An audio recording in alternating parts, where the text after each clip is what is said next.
Hey everybody, it is Joe and welcome back to another video. So one of the biggest news stories from the last week was that somebody won over $2 billion from the Powerball in California.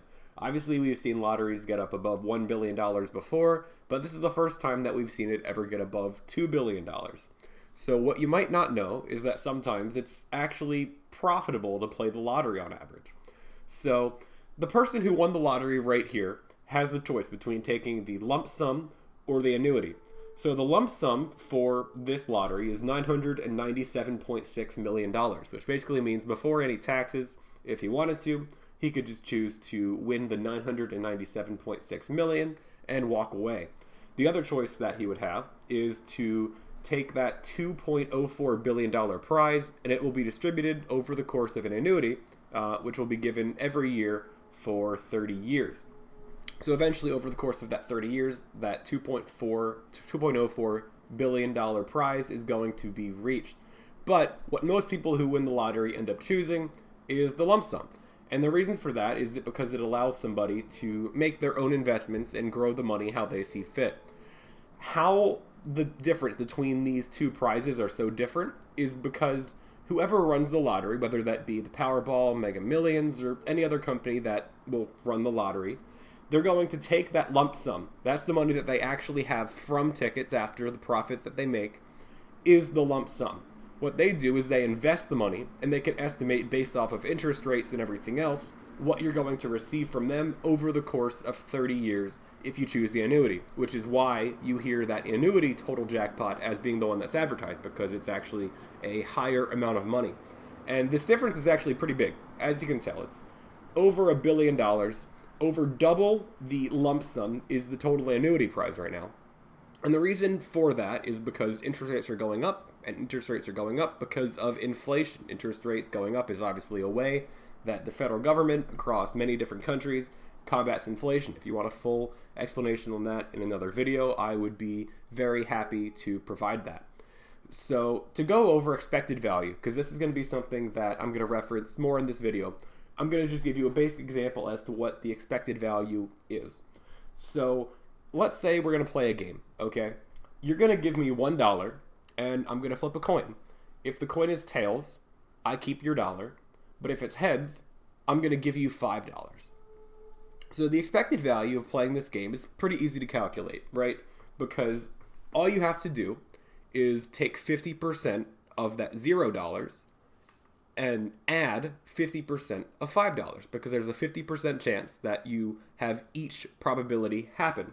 There's a 50% chance that the coin is going to be heads and a 50% chance that the coin is going to be tails. So the estimated winnings you have from this game is going to be $2.5 revenue and $1.5 in profit. So that doesn't mean that every time you play you're going to win, because there are going to be times that I win and I get to keep your dollar. But if you play the game long enough, you'd expect the average amount of money that you make to be $2.5 in revenue on average. So you can calculate the expected value of anything, not just a little simple game. And you can actually calculate the expected value of winning the lottery or even playing the lottery. So in order to be able to calculate that information, first we're going to have to take a look at the taxes in different states, because obviously a big part of the expected value is what money you're actually going to receive, and the taxes you pay will change the money that you receive. So there's the 37% federal income tax. That's going to be the highest rate, and that's going to be what you're paying if you win the lottery. Now, of course, technically it would be a little bit lower than 37 because of the way that your income tax is going to scale, but it'll be just about 37% exactly that you end up paying. So that's a flat amount no matter what state you're in. But what you might not know is that your taxes in different states vary quite a bit on lottery winnings. New York is the highest at 8.82%, followed by Maryland, New Jersey, Oregon, also with 8% or above taxes on lottery winnings. And at the bottom, we have states like Alaska, California, Florida, Nevada, Texas, Washington, and more. There's quite a few states that have a 0% state income tax on lottery winnings. And of course, the person who played and won this Powerball jackpot is somebody that lives in California. So the only taxes that they're going to have to worry about is that 37% federal tax rate. Now, when we're calculating the expected value of what this person did, somebody in California, we're going to assume that they're in California because the winner was from California, and also with the 0% state tax rate, it will create a more simple example. We're also going to assume that the cost of getting the lottery ticket is only the cost of the lottery ticket, which is $2. Obviously, if you are driving to get the lottery ticket, you're going to have to pay gas as well, but we're going to assume you can just walk somewhere to get a lottery ticket, and the only cost they have to worry about is that $2. Another thing that we're going to assume while we're doing the expected value of this is that there's only going to be one lottery winner. Obviously, in the past, you've had multiple people who win the Powerball at the same time, so obviously they have to split the money accordingly. But also, in the sake of making this the more simple explanation, we're going to assume that there's only going to be one person that wins the lottery each time. So the next part of the equation that we need to find the expected value is to find the actual odds of winning the lottery. So here I have California's website on the Powerball odds, even though the odds are going to be the same in every single state. But the odds of winning that jackpot are 1 in 292,201,338. Now, there also are some other prizes that you can receive, such as one in about 11.7 million that you can win $1 million, and then obviously decreasing from there. But when we're calculating the expected value, again, just to keep this simple, we're only going to worry about the jackpot. Obviously, if we included everything else, the expected value would be higher, but the main thing that we're worried about in this situation is the jackpot. So how do we go about actually finding the expected value of playing the Powerball?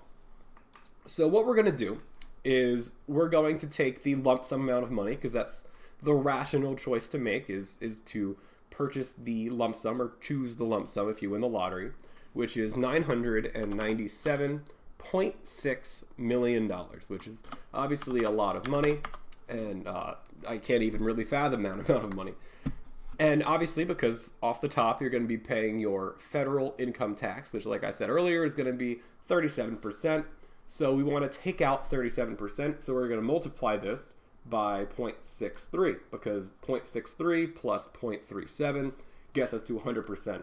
So after tax, the amount of money that you're going to receive is $628,488,000, which is a lot of money, but you also obviously are paying over $300 million in taxes. So that's the amount of money that you actually will receive if you win the lottery. But what are the odds that you win the lottery in the first place? Well, as we saw right here, the odds of winning the lottery are going to be 1 in 292,201,338. So if we just divide this by 292,201,338, we're going to see that the expected value is $2.15, $2.15. That's obviously higher than the $2 ticket price. So if you simplify the problem and make it as simple as possible, you'll see that you're actually expected to make profit on average if you buy a lottery ticket in California or Texas or Florida or one of these states that do not have a state income tax when that Powerball was so high as it was last week. So obviously this isn't saying you should buy 1 million lottery tickets, because obviously as you get more lottery tickets, your odds are going to change. If you buy 5 tickets, then your odds of going to be that you're going to win are still going to be pretty low, right? Like if you buy 5 tickets, it's still going to be 1 in about 58 million.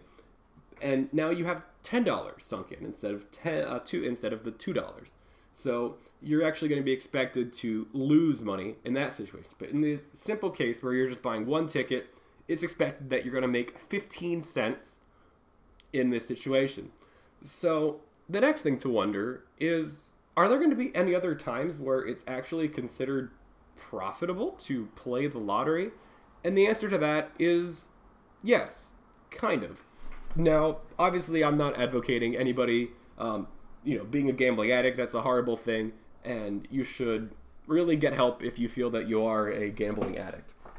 But what you're going to see now is that there are some scratch-offs where the expected value is positive. So There's a really cool website. I'll go show the full website right here. And what you see is that it's just scratchoffodds.com. There's a bunch of states that run scratch-offs, and you can see the odd. So, for example, let's look at California. So in California, this website will show you the price of buying any lottery ticket and the score. The score is pretty much the percent of expected return. So if you go to this one right here, the 200X, it will go over all of the odds that you have when you're buying this ticket. The price is $30 even, and the expected value that you're going to get is going to be 95% of that about, which is $28.60. And then it will go in depth as to where it gets that number, because it takes all of the prizes, it adds the value that is left remaining, and then it can divide that by what the actual ticket price is. And you'll see that if you pay $30, you're expected to get close to $29 back, which isn't that much of a loss. Now, one of the more interesting ones I found is a Michigan Diamond Sevens. Right now it has a score of 105, which is completely wild. It pretty much means that if you buy a $30 ticket, then your value that you expect is going to be $31.51. You're expected to actually make over $1.50 by buying this lottery ticket. So if these numbers are completely updated, which obviously they're constantly changing as more people buy tickets, so they're never going to be completely accurate. But if you go based on the numbers here, if someone were to buy every one of these lottery tickets left, if they could magically buy all of the tickets left, they would actually expect to be making money on average, which is kind of crazy to think about. Now, obviously, most tickets are still going to be losers. As we can see here, $0 prize. There's 573,831 $0 prizes left, where you just lose all the money.